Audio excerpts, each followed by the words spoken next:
আজকাল পাগল ছাগলেরাও ইউটিউবে চ্যানেল খুলে বসে থাকে। তো আজকের ভিডিওতে আমি কিন্তু আমার মায়ের সাথে চলে এসেছি। আমরা ফার্স্ট কমেন্ট পড়ছি, লিখেছে তুই যেরকম নেকা তোর মাও আরো বেশি নেকি। আজকে আমরা কিছু নেগেটিভ কমেন্টস আমি পড়বো। এটা আমার মায়ের ওয়ালপেপার, মায়ের ফোন নিয়ে নিয়েছে। এখানে আজকে আমরা কিছু নেগেটিভ কমেন্টস পড়বো, মায়ের রিয়াকশন নেব, আর সাথে আমার মা কিছু স্যাভেজ রিপ্লাইজ দেবে। তো আজকে আমরা কিছু অপেক্ষা থাকে কখন আমরা ভিডিও পোস্ট করব আর কখন তারা ভালোবাসাটা ছড়িয়ে দিয়ে যাবে। এর আগের কিউএনএ ভিডিও আমি একাই করেছিলাম, তখন মায়ের শরীরটা ভালো ছিল না, কিন্তু আজকে শরীর ভালো আছে, তাই আমার মা আজকে নেগেটিভ কমেন্টস এর অ্যান্সার দেবে। সো ফার্স্ট যে কমেন্টটা পড়ছে সে লিখেছে, আজকাল পাগল ছাগলেরাও ইউটিউবে চ্যানেল খুলে বসে থাকে, আবলামি করে আর নিজেদের বাড়িঘর দেখে বোঝায় যে কত লাক্সারিয়াস লাইফ, অথচ আসছে ইউটিউবে টাকা ইনকাম করতে। কি বলতে চাও মা? শোনো, এই কমেন্টটা পড়ে মা তুমি আগে পড়োনি, আমি এখনই পড়ি। না, আমি এই কমেন্টটা দেখিনি, কিন্তু আমি একটা কথা বলতে চাই। দেখো, সোশ্যাল সাইডে এসে যে সবাই টাকা রোজগার করে নিয়েছে, এটা কিন্তু ভুল কথা। 30,000 টাকার ফোন সবাই ইউজ করতে পারে, 30 টাকা কে রোজগার করতে পারে ফোন থেকে? আর কি বলতো, যারা এরকম নেগেটিভ ওয়েতে আমাদের কিছু কমেন্টস করে, আমি সেই জিনিসটা আমি কমেন্টস পড়ি না, কমেন্টস আমার মা চেক আমি করে। পড়ি, কিন্তু আমার খুব ভালো লাগে যে তুমি আমার মা এতটা সময় দিয়ে কমেন্টটা পড়ো। এক এক সময় মনে হয় যে এক এক সময় মনে হয় যে মানে রিপ্লাই দিই, তাহলে না, এদেরকে আলতু ফালতুদের রিপ্লাই দিয়ে লাভ নেই। আজকে ভিডিওটা বানাচ্ছি কজ এটাও একটা কন্টেন্ট, কারণ অনেক ইউটিউবার্সরা এরকম দেখি যে নেগেটিভ কমেন্টসের ওপর রিয়াকশন শেয়ার করে ভিডিওতে। তাকে মিন করার জন্য না, কিন্তু কিছু লোকের যে মানে কতটা নিচু চিপ মেন্টালিটি, সেটা আর কি আমাদের এই ভিডিওটার মাধ্যমে আমার মা কিছু রিপ্লাইজ দিচ্ছে। তো এবার নেক্সট কমেন্ট পড়ছি, লিখেছে কথার চেয়ে চোখটাই উপরে তুলে আছে। সেটা আমাকে অনেকেই লেগেছে, আমি কথা বলতে বলতে উপরের দিকে তাকাই। যাই হোক, আই ডোন্ট নো একে কারা খুব সুন্দর বলছে।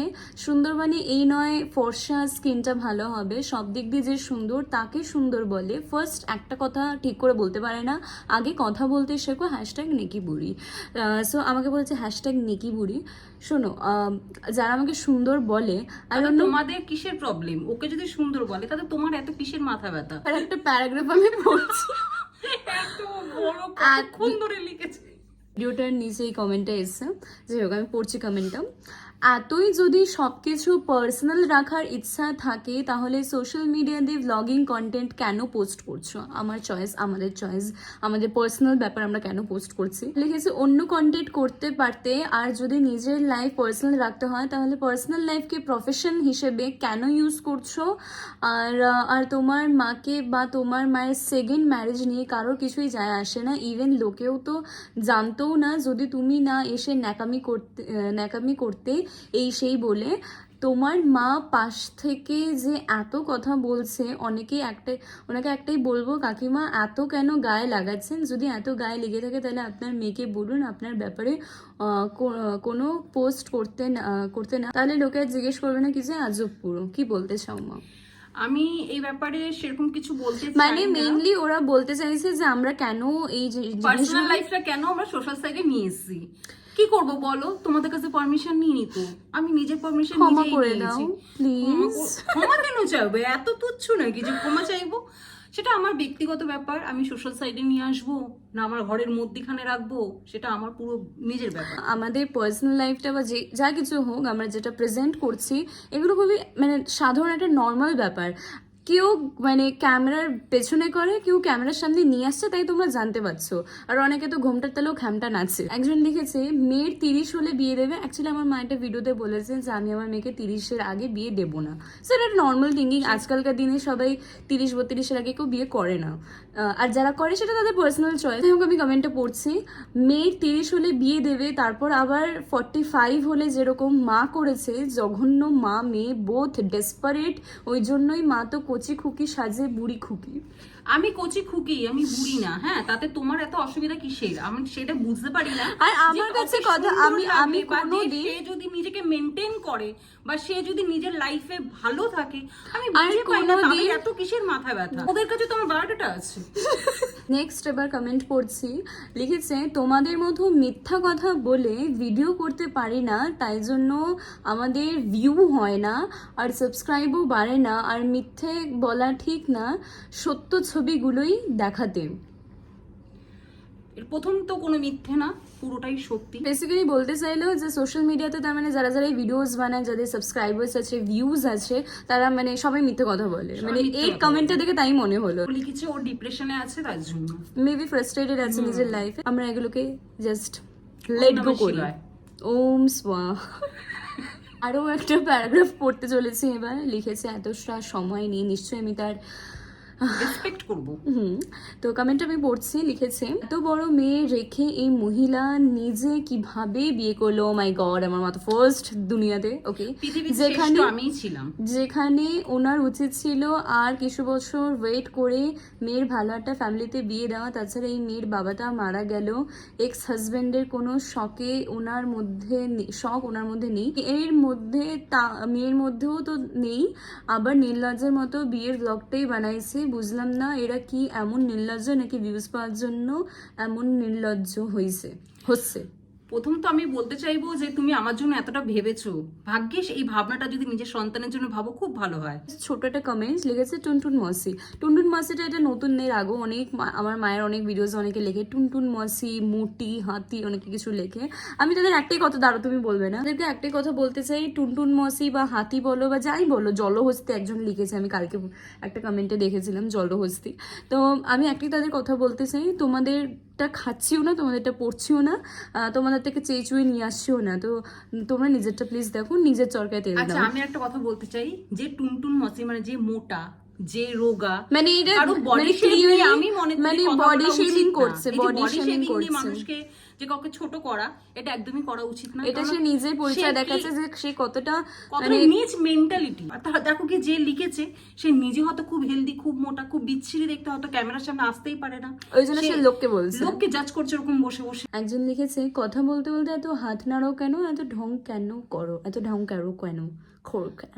না, ব্যাপারটা হচ্ছে ও তো প্রাণী, হাত পা নাড়িয়ে কথা বলে। একজন লিখেছে তোমার চোখগুলো মদ খাওয়া মাতালদের মতো।